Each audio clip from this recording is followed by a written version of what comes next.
tudo que você não consegue explicar de uma forma fácil, existe sempre uma lenda. Para mim foi esse barulho que foi feito. Quando ele se virou, aí ele se levantou, quando ele colocou a mão no chão.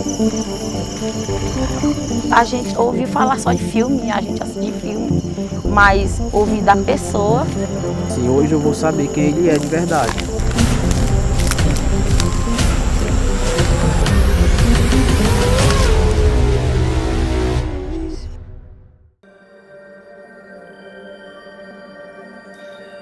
A tradição oral, ela é um meio de transmissão de vida, de histórias. Principalmente nos interiores, da década de 40 para cá, que foi a época da minha pesquisa, de 40 a 60, a gente via muito a oralidade em alta, ou seja, sentava-se muitas pessoas no alpendre de uma casa grande, então eles contavam histórias de vida, ensinavam os filhos e netos uma certa religiosidade e também vinham as partes lendárias. Das lendas também, assim como nas mitologias gregas, elas traziam ensinamentos, não era só uma história. Vamos falar do lobisomem, lobos homens. A gente vai achar essa lenda lá com os sumérios, 2100 a.C., ou seja, muito tempo atrás. De lá para cá a gente vai ter em várias culturas. É que com o decorrer dos anos, algumas culturas se apropriam de uma história. O lobisomem, ele foi tapete para muita coisa errada.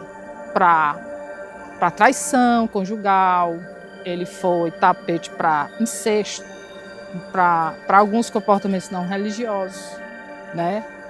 Até algumas doenças psiquiátricas, né, que é o caso da licantropia.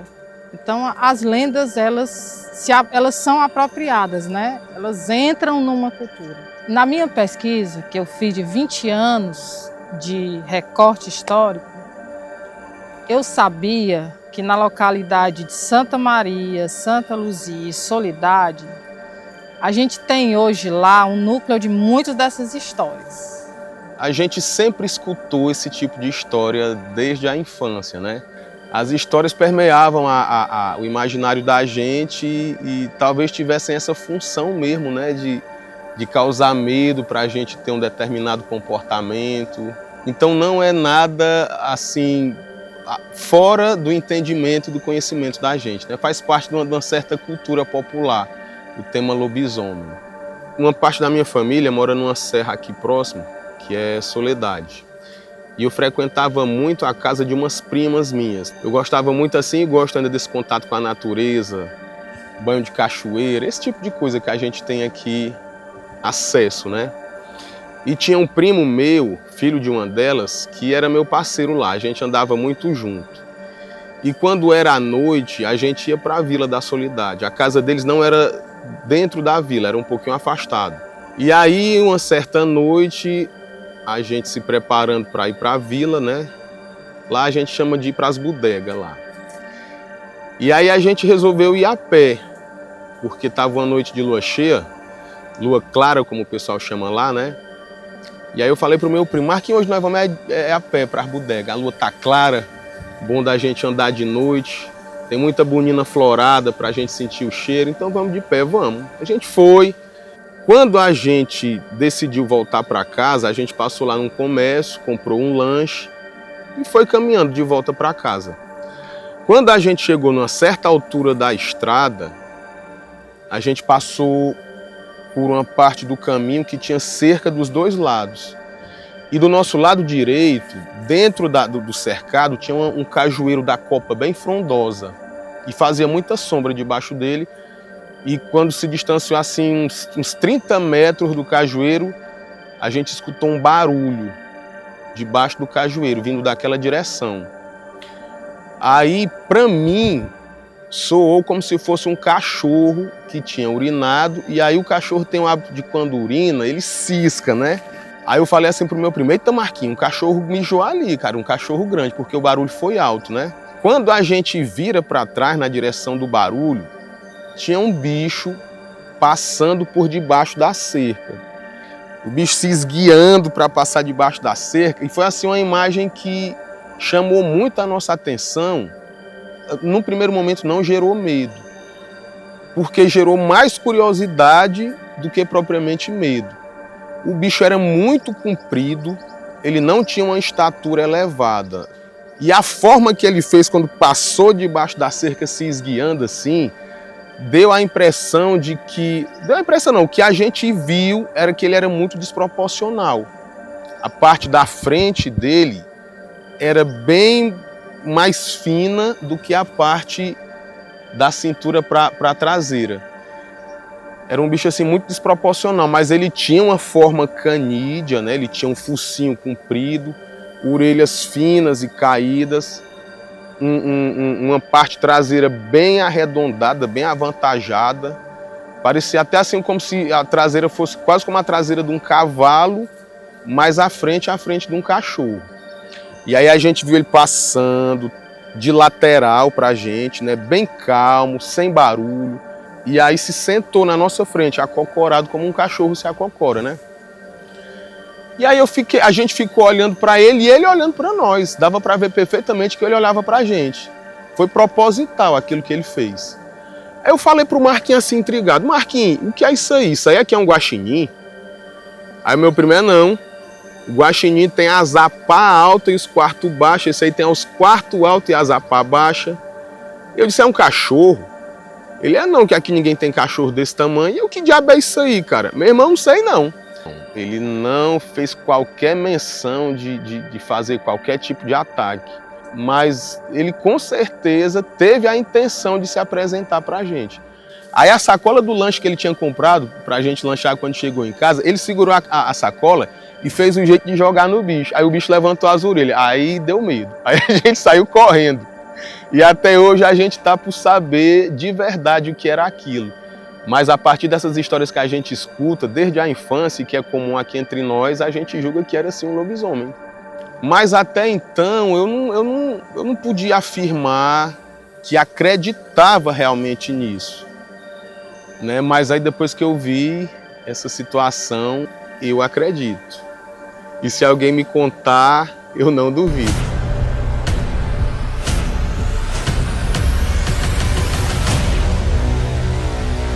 Eu sou uma pessoa que eu ando muito no mato, caço à noite, eu vejo muita coisa, sabe? Estava trabalhando ali de lado o cemitério de Itapajé do Centro, e naquele momento ali, por volta de 12 horas da noite, eu observava ali, assim, em forma de um homem, aquele homem virava um lobisomem. E ali eu ficava só observando. Não só eu que estava vendo, mas tinha vários rapazes mais eles viram, aí me perguntaram: Tonheiro, o que é isso ali? Aí eu disse: rapaz, calma, fique quieto. Depois ele conta a história todinha. Quando ele terminar de se formar, de virar, aí eu lhe digo. Aquele homem chegou, eu presenciei todinho. Ele tirou a roupa, colocou na parede do cemitério.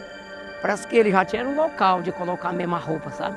Ele olhou para um lado, olhou para o outro, só que onde nós estávamos, a parte onde nós estávamos era escuro. Não, quem estava lá não dava para ver onde nós estávamos. E naquele momento que ele tirou a roupa, ele colocou lá, aí naquele momento ele virou.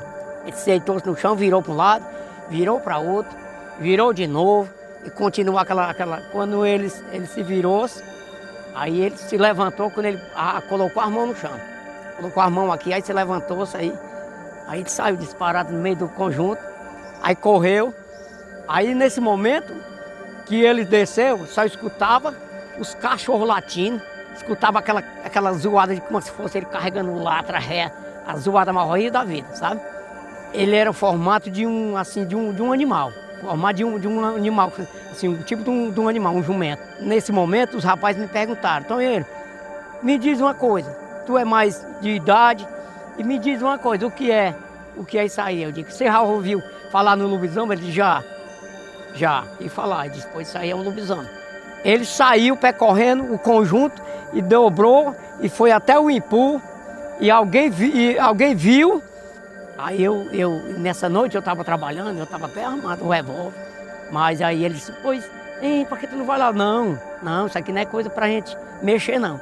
Pode deixar que amanhã você vai saber só o comentário do povo. O povo vai dizer. Então, quando foi no outro dia, que eu cheguei no escritório para trabalhar, o rapaz parou lá onde eu estava e disse assim, irmão, tu ouviu algum barulho essa noite por aqui? Eu disse, ouvi. Porque meu pai disse que tá passando um lobisomem aqui. E ele foi até no Impu, e meu pai viu, e só não deu para ver ele normal assim, mas ele disse que abriu a porta, na hora que ele escutou aquela cachorraria latindo, aí ele veio, abriu a porta, mas ele ia longe, só deu para ele ver só o vulto. A minha mãe já passava essa história, o papai passava essa história, ele passava para nós. Aí alguém dizia assim, não, isso aí não é verdade. O meu pai tá aí, meu pai inteirou 100 anos agora, dia 30 de abril. Ele conta história de tanta coisa, do tempo onde ele morava, os lugares lá, do que acontecia, os lobisomens que passavam na estrada, corria todas as quinta-feiras. Tem gente que não crê, que não existe, mas é uma coisa que eu digo que eu vi com meus olhos e posso dizer e confirmar a história que é verdadeira. Aí com certeza lá quem pode saber de alguma coisa é a família dele, né? Como é que ele tá, né? Como foi que ele foi, né?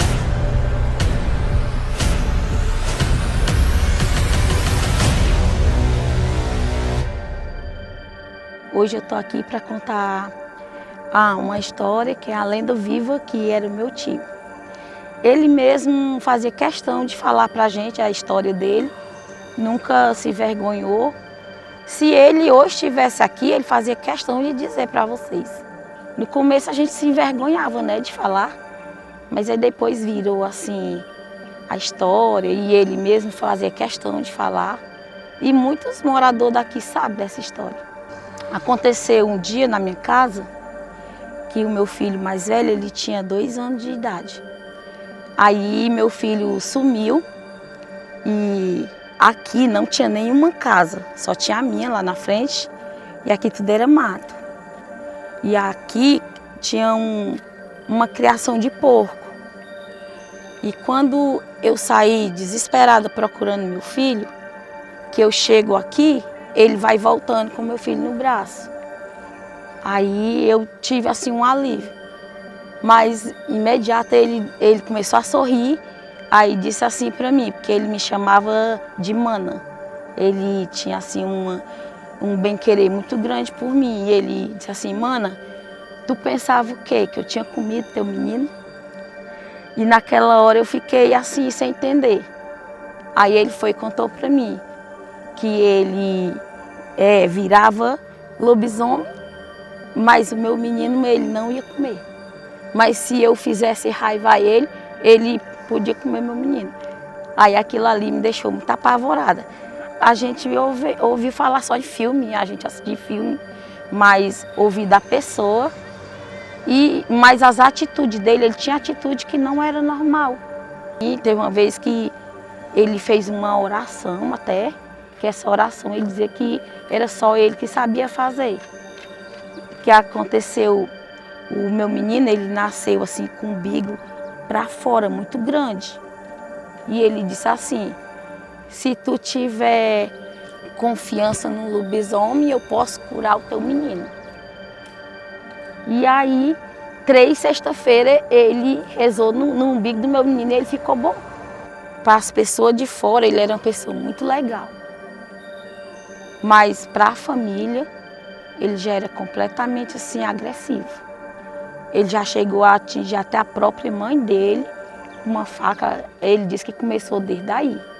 Quando dava dia de quinta-feira, ele dizia assim, ó, hoje vocês não saem de casa.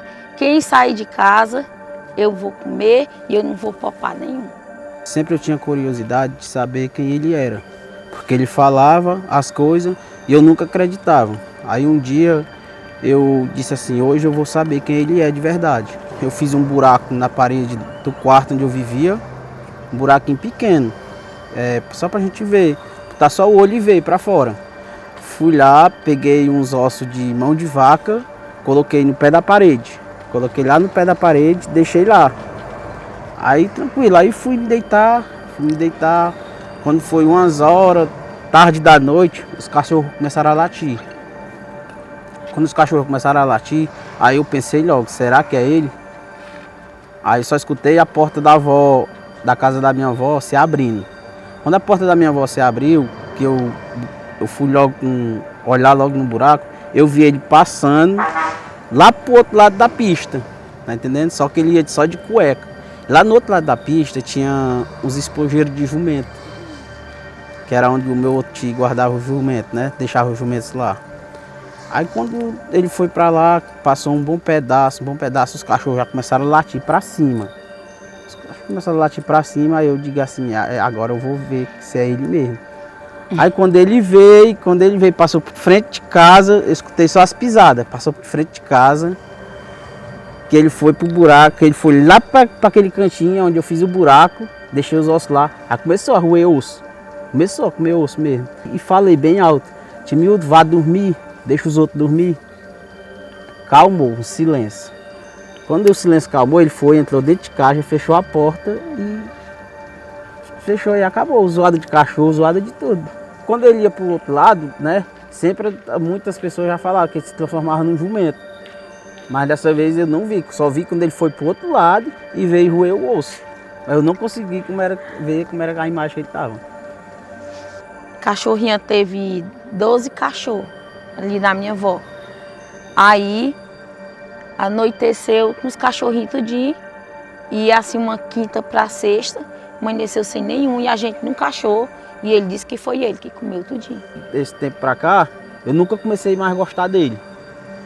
Aí foi a época, no tempo que meu pai adoeceu, que ele foi na porta do meu pai, o meu pai gritando de dor.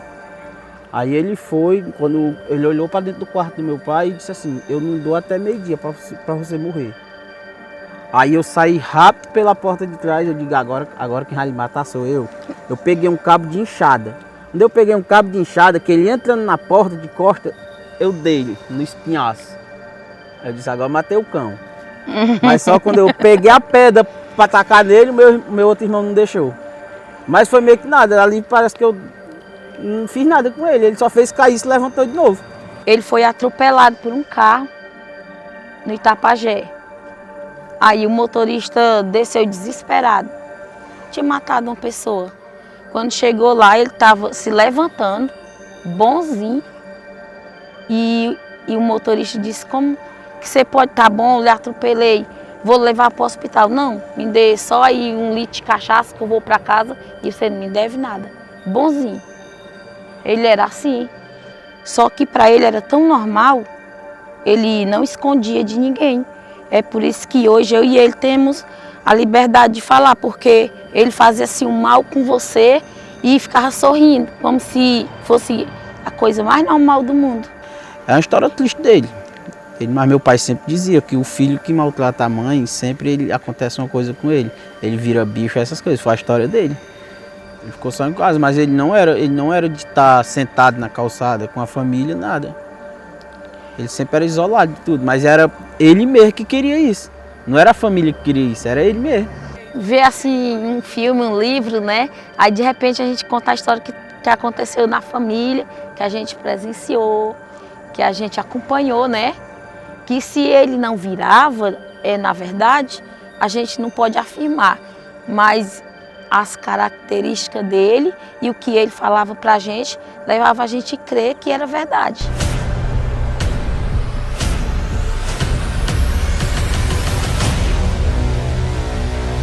Eu sabia que uma determinada pessoa tinha a fama de virar lobisomem. E aí então eu tentei várias vezes contato com ele, com o suposto lobisomem. E chego lá, numa terceira vez ele me recebe muito bem. E aí eu começo. Eu digo, ó, a comunidade aqui, aí ele já sei, diz que eu viro lobisomem, né? As pessoas falam que o senhor mesmo fala que o senhor virava lobisomem. O que o senhor tem a me dizer sobre isso? Aí ele falou, é verdade. E eu esperei que ele me contasse como é o ritual, que no Brasil existe uma certa ritualização para que uma pessoa se transforme no dito lobo-homem. Mas ele disse não, eu pegava um lençol bem grande, colocava na cabeça, pegava umas latas, colocava na cintura e saía na vila. As pessoas viam, os cachorros me atacando, existia um certo barulho proposital e eu ia justamente para o cemitério, que ficava lá próximo. E lá eu me encontrava com a minha amante. E lá eles tiveram por muito tempo essa relação extraconjugal. E disso veio um lobisomemzinho, né? O filho dele, que ele disse que teve com essa senhora.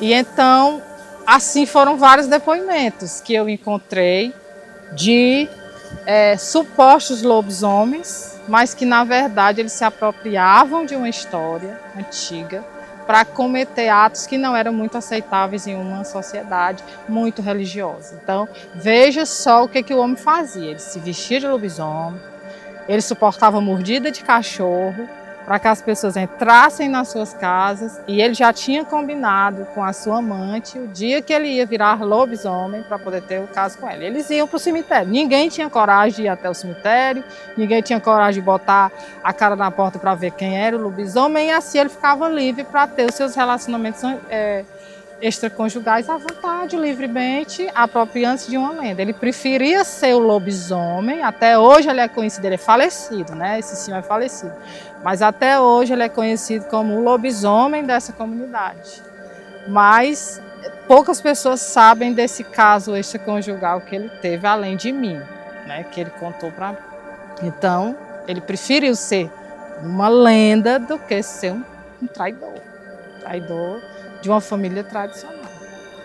O que tem em comum dos lobisomens cearenses, pelo menos do que eu pesquisei, né? É realmente uma apropriação.